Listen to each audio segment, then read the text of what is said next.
Vance Morris, welcome to Sports Management Podcast. I appreciate it, Marcus. Thanks so much.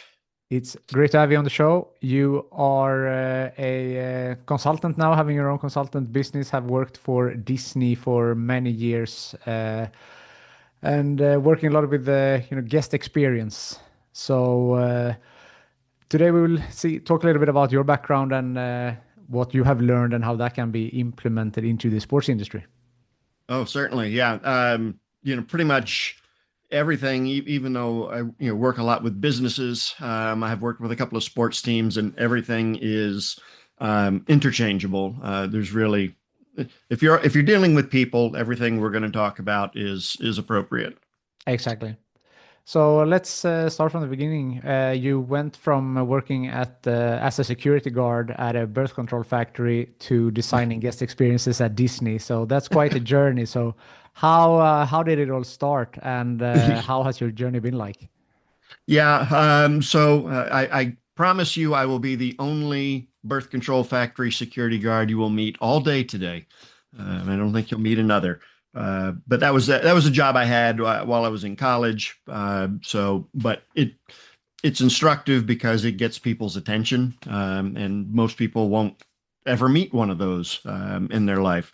But so after college, my first real job was with the Walt Disney Company down in Orlando.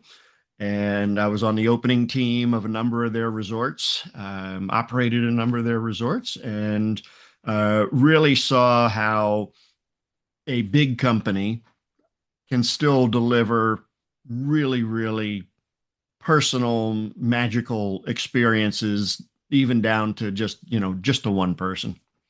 Yeah. So at your time at Disney, you have described it as a masterclass in experience design. So obviously Disney is, a lot. When you think about Disney, you think about, happy memories and these experiences and creativity and a lot of other things that comes Sure. up. But when you say masterclass in experience design, what do you mean with that? Sure. So every business has boring and mundane things that they have to do day in and day out to keep the business up and running. Answering the telephone, answering emails, greeting people in your office. Disney has just figured out a way to create experiences out of all of those individual things. For instance, answering the telephone. How you answer the phone could be as boring as, thank you for calling Dave's Insurance. How can I help you? We've all heard that before. Or do you have something that separates you from, everybody else in your industry? I did work with a number of insurance agents, and this one gentleman was a loved rock and roll. I mean, he had pictures of the Who and Led Zeppelin and autographed guitars and everything. And, we decided that answering the telephone was one of the big areas where we could see improvement and help filter out people that would make a bad prospect or would not be a good customer for them. So we took this whole rock and roll insurance thing, and one of his employees actually came up with the way they were going to answer the phone. Thank you for calling for Dave's Allstate, the agency that rocks. Um, it's a little corny, yeah, but it does a couple of things. One, nobody else is answering the phone that way, and they can't. So it's separating you from the rest of the industry. And two, if you remember, your marketing is designed to do two things: attract the people you want to do business with and repel the people that you don't. So just by answering the phone this way, we're sifting, sorting, and screening out people that would be a bad client for them. Yeah. No, And that's then, really interesting. And I know in sports now, it's a lot of talk about fan experiences and oh, yeah, how to connect with your fans from, from the moment they thinking about the game, buying the ticket, arriving to the arena, the experience at the arena, but also how can you connect with the consumer when there is not a game day, when there is right. a day off or an away game, stuff like that. So a lot of, I guess, learnings from what you just said can be implemented from what you did there at Disney and into the sports industry when it comes to teams or other rights holders. Yeah, and there's a couple of things that you just said there that are really vital. to keeping your fans excited, keeping your fans engaged. And it is on the days off. What is the team doing to engage with the fans to keep them excited about the team? I'm a firm believer in doing things by the mail. So, I mean, if it's a local team, you probably are in a local geography. So reaching your fans by the mail is something that I would fully recommend people do. Because I mean, if you do it just by email, well, it can go into the spam folder or it might not ever get there. And then, okay, well, is it really interesting that I'm going to open that up and read it versus the other 100 emails I've got in my inbox? But if you send something through the mail, I mean, there's not much competition anymore in the mailbox. So, you can send newsletters, postcards, team gifts, stickers, something for the back of the car, things to help keep your fans engaged. Um, and then all of the things, that happen between ticket purchase and the actual event, there's a lot of time that could elapse. And so, how do you keep them excited? Disney, you spend a lot of time waiting at Disney. I mean, you wait in line to see the ride, you wait in line to, for food, etc. But so Disney has something called Linertainment, where they entertain you while you're in line. So the wait doesn't feel so bad. And I think in our businesses, we can certainly, if you buy the ticket today and it's going to be a month before you go to the game, well, there's 30 days for somebody to, well, I don't, the game's on a Tuesday. Maybe I don't want to go, or, well, that was kind of expensive. Maybe I want to sell the ticket. So there's a lot of time for people to change their mind. So within that time period, what are you doing so that they don't get buyer's remorse and so that they are excited to come to the game when it arrives? And you're not really compressing time. You're just making it feel like it's not so bad, and you keep them entertained and engaged. I like that. And I used to work for an amusement park in my home city in Sweden, and they had the same thing as you said, like this line activity that when you're waiting for one of the rides, you could play a mobile game that you scan the QR code and you play some Yep. game but while waiting. But how do you think this could be implemented into sports? You said like from you buy the ticket and then there's 30 days up until the game. What are some things that rights holders can do to keep the customer intrigued? Yeah, sure. So again, sending stuff, whether it be, scarf or hat or whatever. And then, if you're not sending something physical, because there is an investment there. So if the team is not all that financially, sound, we do a lot of those virtual happy hours or virtual parties where everybody just gets together. I mean, it, if it's done well, it can be really good. But doing a Zoom with 200 fans on the Zoom, and everybody's got their favorite drink and their favorite team hat and everything. Certainly, there is that. You could be doing interviews with the players and coaches and team managers, and getting them excited. Okay, what are the strategies you're going to use next week, versus this team, and really, having their own YouTube channel, having their own podcast, where they can continue to interact with their fans in a way that the fans consume, because everybody consumes entertainment and media differently. Me, I'm a reader. I like to read things. Other people love video. Great. So we need to have a presence on YouTube or TikTok. Others love to listen to podcasts because maybe they have they're in the gym for a half hour or they have a long commute. And so they'll listen to a podcast. I think every team should have at minimum a podcast, if not a YouTube channel. And it doesn't have to be overly produced. It just needs to be there. Get a good host who can, interview the players and and take deep dives. People love the behind the scenes stuff. I mean, you look at Netflix now. I mean, there's US football. It's got behind the scenes on everything. I think there's something on Arsenal now from the UK. People love the behind the scenes, or what is this person really like in real life? And you have the camera that follows them for a day or something like that. I think a lot of that can be done, between ticket purchase and game day. And now you also have a huge library of content that can continue to be repurposed over and over again. Yeah. No, that's really good point. And of course, the digital contents is really important is this day and age. And we're Yeah. having, the younger generation, they are living on social media and their phones, and that's where they consume most of their Yep. content. But you said a very interesting thing in the beginning that with regular mail, that you don't have as much competition there. But do you think Right. that you still can reach the younger demographic with the snail mail, so to call it? Oh, 100%. And I think like my kids are 23 and 26, so they would be in that generation. And my son is a big Manchester United fan, and there's two local Manchester United clubs in the Washington, D.C. area, and one of them has a print newsletter. I mean, it's nothing extravagant. It's a 4 page. You open it up, and it's got some team bio, and maybe there's actually a section in there for the player's favorite recipe. I mean, who knew, right?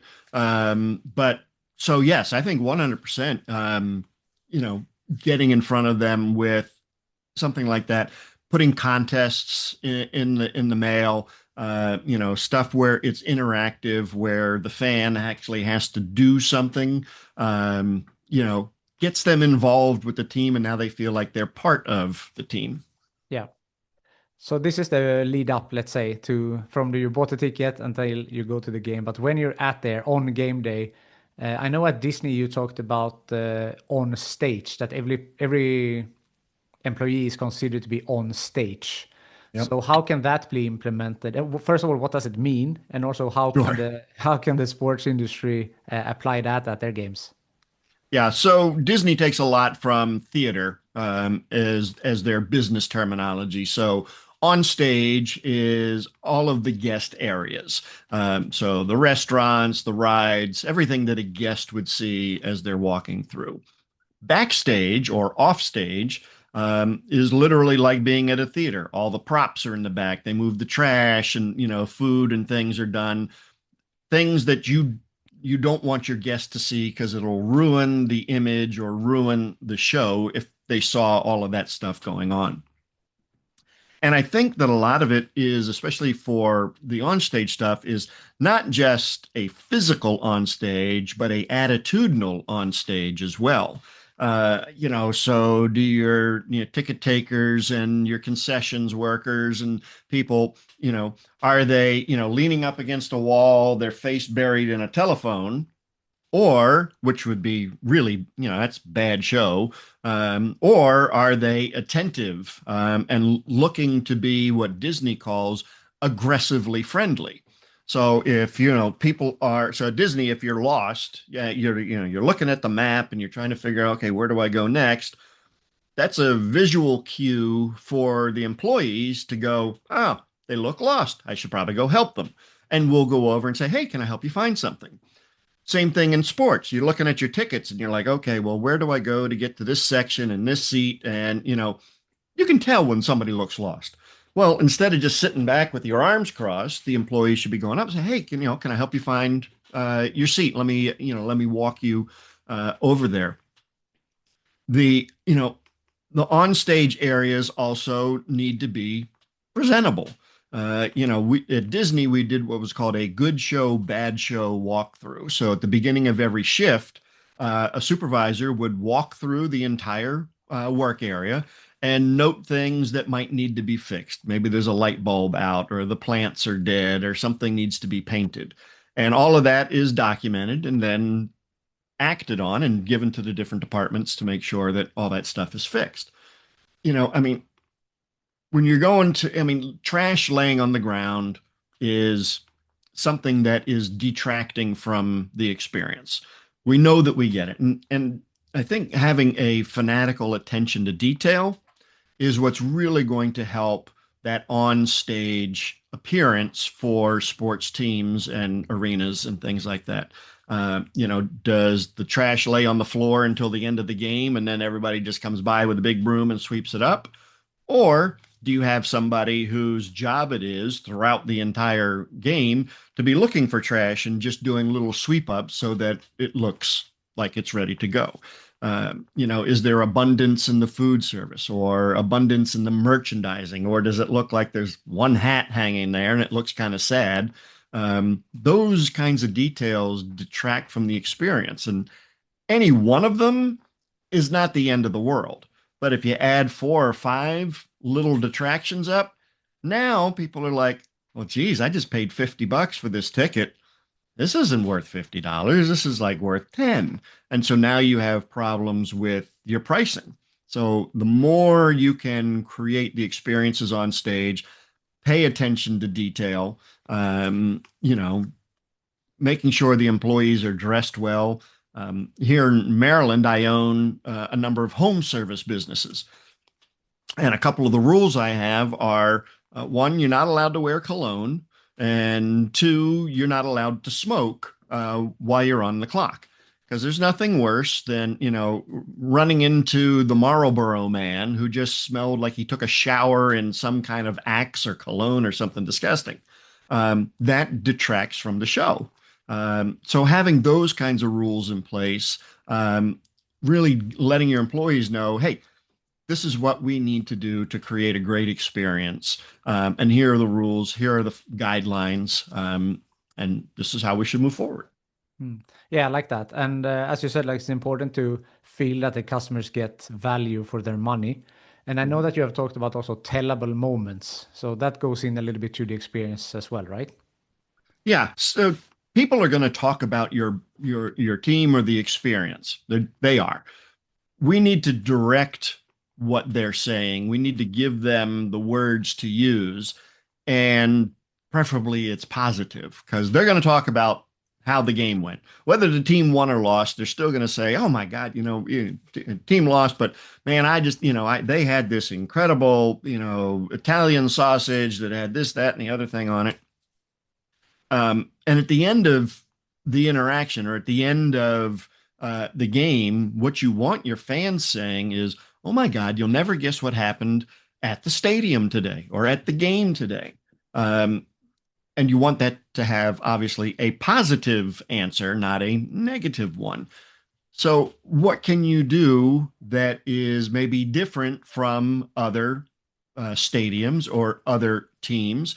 I'm sure you've heard of the Savannah Bananas here in the US baseball team.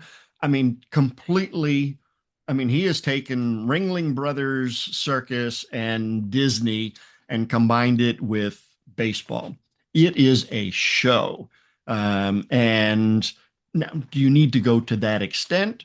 No, but can you take some of the things that they are doing, with, say you have a baseball team. Okay, well, sometimes baseball can get a little slow. What do you do between innings to entertain people? Certainly, soccer matches, you don't have a lot of time because, well, there's not very many breaks in the game. But what are the experiences that are happening in the stands? Are the seats comfortable? Are they clean? Is there, access to concessions? Do you have a VIP area? Do you have an ultra VIP area? Because those kinds of things will get people talking about the stadium or about the team. For sure. And I think many people associate creativity with spontaneity many times, but I know that you're a big fan of systems and that system Hmm. creates freedom. Yeah. What is the thinking behind that? Sure. So when I opened up the Yacht and Beach Club with Disney, um, we walked into the training room, and you have to remember this is before there was a computer on every desk and nobody had telephones. I mean, we used big, thick binders of paper. And we walked into the room and there were just stacks of binders everywhere. I'm like, look, what's all this? And my boss was like, well, these are all of the SOPs and OJTs on how to open and operate a Disney resort. And you'd think like, oh my God, that's a lot. But if you can get your employees, and this is what Disney does, is you learn your job and it becomes like muscle memory. It's rote. You don't have to think about it. And if you do that, now you have the freedom to do all of the nice little things that Disney is known for. So if your job is to, sweep the foyer or sweep the concessions area, um, and you know that that's what you got to do, and you're doing it, and you're doing it, and then but you're not thinking about it, and then somebody's, dad's taking a picture of the family. Well, that guy should immediately say, hey, why don't you go ahead and get in the picture? I'll take the picture for you. The kid's ice cream cone falls on the ground. Okay, great. Immediately go in and get the kid a new ice cream cone. I mean, it doesn't cost much, but you want the kid to have a great experience, because if the kid has a great experience, mom and dad will have a good experience because the kid isn't cranky. And then you go ahead and you clean up the dumped over ice cream cone. So it's really prioritizing, what is important to the business, what is important to the team, and you have to understand what you're selling. So Disney knows that it's selling happiness and memories. That's what they sell. Yes, they run a theme park and hotels and TV stations and everything, but at the end of the day, they sell happiness. So what are our teams out there selling? I'm sure they're selling entertainment. They're selling fun.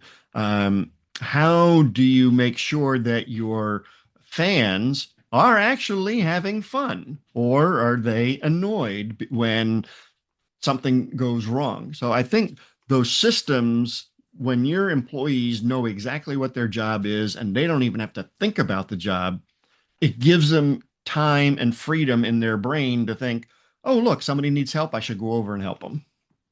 Yeah, I like that. And also your analogy with the kid and the ice cream cone there, used also because there is so much cheaper to keep a customer than to acquire a new one, right? Oh my So gosh, just you're when not you, kidding.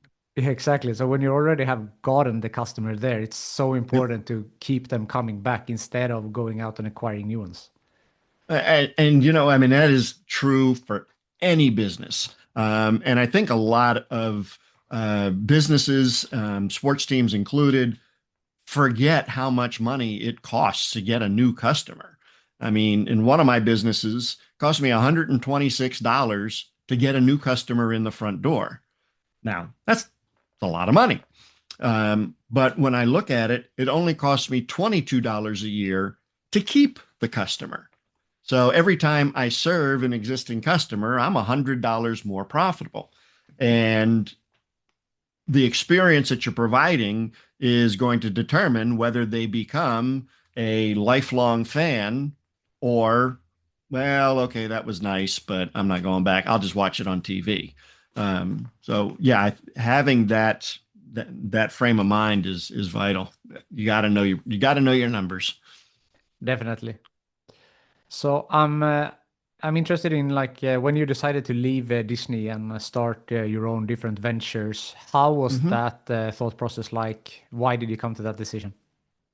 Well, I make a lousy employee. I don't like to be told what to do.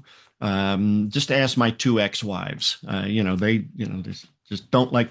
I don't like to be told what to do. Um, and I had a couple of jobs in between Disney and going out on my own, and I managed to get fired from both of them. So I figured, well, I should probably go start my own thing. Um, and so I started the home service businesses here in Maryland. Started them all from scratch, so from zero. So it's not like I just bought into a business or had something handed to me. Got to market the business, advertise, do the service, et cetera, et cetera. Um, and as the business grew, I knew that one, I was going to be marketing to an affluent clientele. You know, affluent people have plenty of money.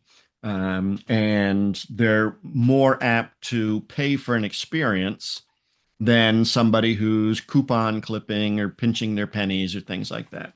And that served me very well. So to this day, this is 18 years later, our company pricing is about 40% higher than our closest competitor. We're still busy. We have a wait list. And as we went, we continued to not rest on our laurels, so to speak, but we are constantly doing things to improve the experience. Because, well, one, it gets kind of boring if you do the same thing all the time for 18 years straight. But two, as we improve the experience and we improve the value that we're delivering, we have what's called price elasticity. We can increase our pricing without the risk of losing a customer because the value and the experience is there. And I think, teams that have tremendous value or delivering value, excuse me, and are delivering the experience can charge more for their tickets than somebody who just, okay, show up, here's your hot dog, watch the game and leave. Yeah. So, I mean, we talked about that before about the value of money there, or basically, like you said, the experience wasn't worth $50, it would have been worth 10. And you said you're priced Sure. 40% above. So, are you making then a 40% better service than your other customers? So why are they still keep coming to you for a higher price? A great question. And I would like to think that we do our job 40% better, or, we do a lot of, a couple of the businesses are for cleaning. I'd love to say we clean 40% better. But if I'm being honest with myself, we're not. I mean, there's only so many ways to clean carpet. But the value that we deliver, though, is far and above what my competitors do. A couple of examples. We offer warranties and guarantees, so which my competitors don't. So there is a value to warranties and guarantees. We offer, a concierge service that and it's an annual fee. And if one of our concierge clients calls in, they get put right to the front of the line. And so, I mean, if, somebody had sloppy kids and they, drop the hot dog on the floor, we'll come out probably within definitely same day, but probably within just a few hours to take care of them. So that value is there. Also, I talked about the no smoking and the no cologne wearing. If you have somebody coming into your home and they stink like that, it's very off-putting. And when somebody or when a customer or a prospect is annoyed or is irritated, they don't spend money. I mean, they might, they'll have you do the service, but if you were to try to upsell them or, offer a different service, something psychologically with them is saying, I don't think so. How we treat the homes that we go into, we treat them with, complete respect. We do a lot of entertaining. So, we have to get into somebody's home to do the cleaning. So we do an exaggeration of wiping our feet on this carpet. Then we put little booties on. And at the end of the cleaning, we actually give little booties to the kids to wear out the house. It's all of the little things. You just keep adding all these little things together, and it equates to a fantastic overall experience. Yeah. It's about going that extra mile. 100%. You go an extra quarter mile. That's all you need. The bar is set so low these days that all you have to do is just a couple inches above that bar, and you're good. I mean, I'm making fun. Yes, going the extra mile is what you need to do, but your competitors are not doing it. So just a little bit of effort on your part, and you'll be far and above. Why do you think that is? Because I know Dana White, if you know, from the president of the UFC, he says the same things that if you're a young person today, if you just like have a little bit of drive, you will run everybody over because that just doesn't exist in most people nowadays. So why do you think the Yeah. bar is so low nowadays? I think one, a lot of people are lazy. And that's everywhere. It doesn't matter. US, Europe, doesn't matter. I think it's just some laziness there. And I think that a lot of companies and teams are trying to be everything to everyone. And when you do that, you your pricing goes down. And when you become a generalist or when you have a something that's average, you can't increase your prices, which is actually, it just compounds. So if you can't raise your prices, that means you can't hire that one extra person who might make or break the entire experience. But because we're only charging a little bit, it's everybody's so price conscious these days. And I think that having just a little bit of a thought. See, everybody thinks that they're delivering a great experience. Let me give you a statistic I saw earlier this year. So there was a survey of businesses, and when they asked the owners, "Do you deliver great service?" 80% of the owners said yes. Yes, we deliver great service. But when they went and they surveyed the customers of those businesses, only 8% of the customers said that that company delivers great service. So there's a huge disconnect. And I think a lot of managers, owners, they're stuck in the day to day and they can't see that the standards are slipping, or they have no standards. And I think that's what really separates the great companies from the average is that you've got to have set service standards. You know, how fast do you answer the telephone? Is it within 5 rings, 3 rings, 1 ring? What is your standard? You greet somebody at the ticket counter. What is the timing and what do you want them to do? Do you want them to just kind of have their head down and say, yes, what can I do for you? Or do you want them to smile and make eye contact and say, hey, welcome to the game, welcome to the stadium today. It's going to be a great game. Here's your tickets. Two very different ways to do it, but certainly one is well below the bar and the other one is above the bar. Yeah. It's that sense of urgency, right? That you talk about that when you're getting something on your table that you treat it with a sense of urgency that so Yep. you're answering fast, you're doing it as every case is important. Yeah, 100%. And one of the things, if you want to get your employees engaged in this, is they have to understand the why we do things.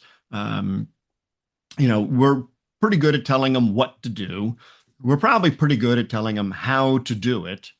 What we don't do is tell the employees, why do we do it this way? And once the employees understand why, then they are a lot more engaged and they're a lot more apt to follow and deliver the standards that you're looking for. The reason we, greet a guest in 10 seconds or less is so that they feel recognized and that they will, make a purchase or make a larger purchase. Why is that important? Well, it keeps you in a job. If the guests aren't happy and they're not served right, then they're not going to make the purchases. And if sales go down, so do the employees' hours. So it's really showing them the entire picture of how, the business works. Yeah, definitely. And let's talk about leadership and creating this culture. So you have Mhm. led large hospitality teams and small business teams. We have talked about this thing about keeping the best service possible.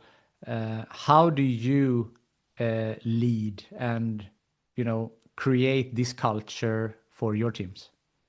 Sure. Well, certainly it starts with hiring. And I hire people that have a heart for service. People that will, I don't care what your job used to be. I can train you to do anything. I can train you to clean carpet. I can train you to carry a tray in a restaurant. What I can't train you to do is be nice. I can't train you to be on time. These are things that you have to bring to the job. And so when you're interviewing, you have to ask questions that are going to get beyond the actual things that they do and really learn, okay, are they customer centric? Are they proactive? Once we have them, it really starts with your new hire orientation and the beginning of the job. Do you tell them, do they understand the culture of the team? What has the team been through? Because a new employee, if the team's been around 50 years, a new employee doesn't know how the team started and how, the owner or the manager, had to, they had to sell this to build the team and, they almost went bankrupt and then, we got this player and all of a sudden we were really busy and people were flocking and then we just build, build, build. People have to understand that culture. Disney has something called traditions, and it is a full day and a half of learning about Disney before you ever go to your new work location.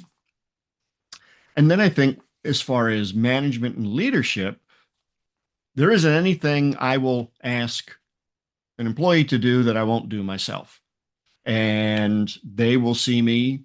And actually, a lot of times I much rather be doing the work than out there talking to to guests and fans and things like that. I would much rather be sweeping the street or but so you're showing by example that you're willing to do these things and you have to be congruent with your messaging. If you want your employees, to be aggressively friendly and seek out guest contact, well, you need to mirror that as well as the leader. Yeah. Yeah. So leading by example, more or less, that's what you're Mm. saying, right? Yeah. Yep, 100%. Yeah. So we have talked about this. There is a lot of opportunities out there for someone who's working hard. So for the young people listening that they want to either work in the sports industry, maybe become an entrepreneur, what are some advice that you have for them? So make connections. So my third son is a freshman at university this year in Philadelphia. We are big Philadelphia Eagles fans for U.S. football. And he met the COO of the Eagles at a college event. And the COO told him, "You want to work at the Eagles Stadium, you got to stay in touch with me. You've got to continue to network. You've got to continue to, be out and about." He says, "Look, if you're just selling popcorn, that's fine. You're in the arena, you're in the environment. Doesn't matter what your job is, just get into the environment. Use social media, preferably LinkedIn, to connect with management of the teams and say, hey, look, and my son did this. He goes, the COO asked him, he says, do you have a LinkedIn account? My son's, no. I mean, he's 18 years old. And he says, well, first, go get yourself a LinkedIn account. Second, I should be the first person that you connect with so that we can stay in touch while you're at school and we can get you into the Eagles organization. So networking, like nobody's been volunteering, especially if it's a small team and you can't, they can't afford to pay for certain things. Being in and around the sports world will will help you, and it's building your resume.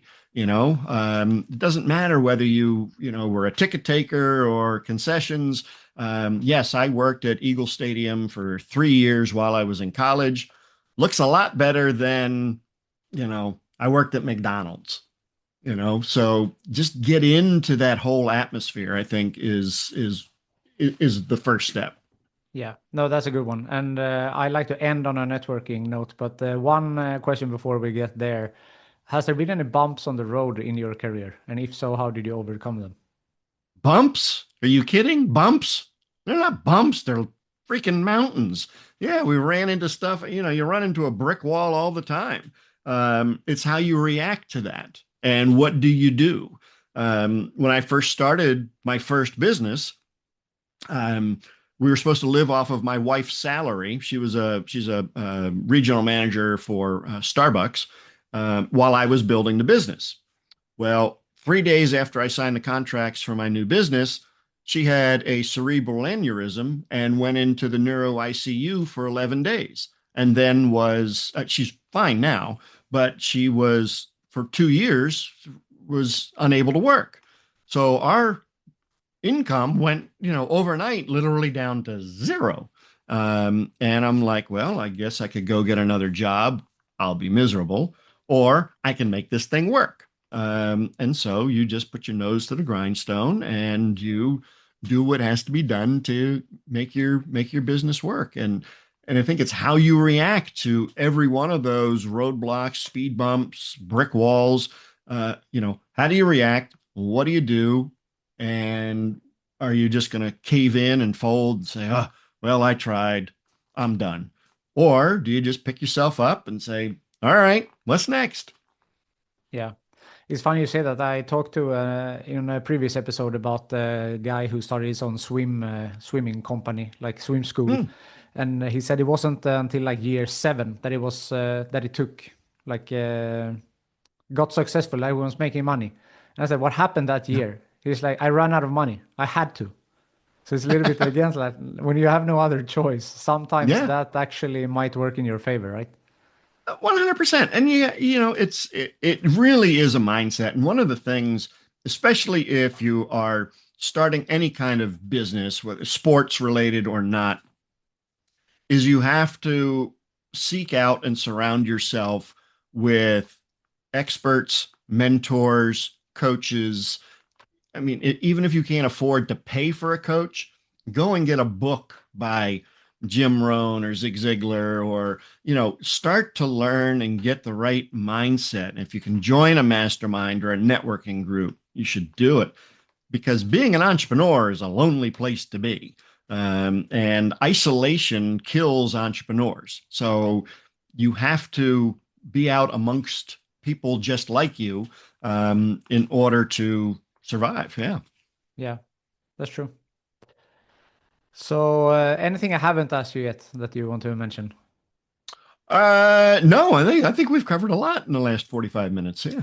Yeah, if someone wants to get in touch with you, is LinkedIn the best place or? Yeah, LinkedIn, Vance Morris. I don't think there's too many of us there. And then if they want to reach out, I have a hot sheet, which is 52 ways to wow your customer without breaking the bank. So it's 52 no or low cost ways to really wow your customers. And you can get that at wow52ways.com. That's awesome. So what I told you before, I like to end on a networking question. You mentioned the importance of networking. So who from your network do you think would be a good guest on this show? Oh, wow. So certainly in that there is one sports marketing professor from St. Joe's University in Philadelphia would be great. And if you're looking for marketing person who's brilliant with marketing, Kevin Donlin is absolutely amazing, brilliant copywriter.